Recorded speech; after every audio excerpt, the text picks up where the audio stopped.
look really fat and sorry for themselves. They definitely look fat and fluffy. It's actually, oh, this is Cherry, everyone, if you can tell by her walk.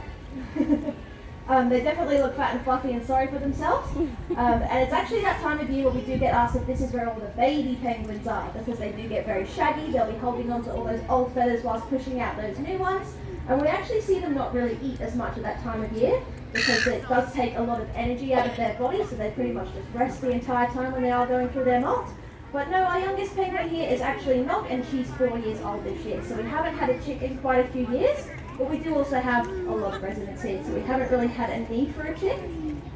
But as you can see, Georgia's doing very well at her multitasking job. So not only is she looking at who's coming over, how much they're eating, she's also got a daily vitamin that everybody needs. Because our fish does come to us frozen, in the thawing out process, the fish do often lose a lot of their natural vitamins and minerals, so they all get a daily vitamin as well.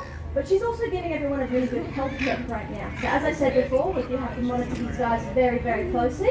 So as they come over to eat, we're looking at how they're walking, so how their feet and their legs are moving, how their flippers are moving. As they come close enough to receive that fish, we can also look inside their mouth and at their eyes as well. Obviously, as these guys start to age, things like their eyesight can deteriorate, which is completely natural. It happens to us, it happens to the animals as well, especially when you've got animals like Gulliver that reach almost triple the average life expectancy. So it's good for us to keep close eye on these guys. So kind of the biggest multitasking job in the entire park here, in my opinion, the job these guys have to do. But as I said, it is breeding season here at the moment at Penguin Point, which is probably why you won't see all 35 penguins out at the one time, because we do actually have quite a few eggs in the burrows behind me, which is very exciting.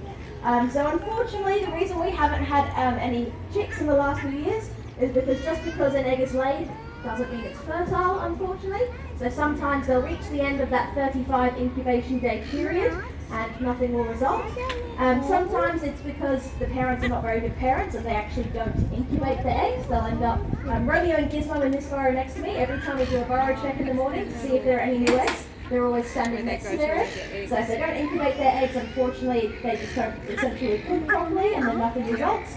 And sometimes they're actually so bad that they end up kicking them out of their own burrow, which can be pretty sad. You'll come in the morning and they'll be squished or cracked and contents will be everywhere. So unfortunately not great parents here, but we have actually got quite a few that will be due to be hatching soon, which will be really exciting.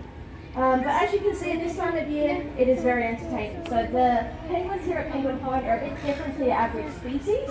So with most animals, you know, it's about the biggest male and the strongest male gets the ladies because you want to keep those strong genes. With penguins, it's about the best nest building. So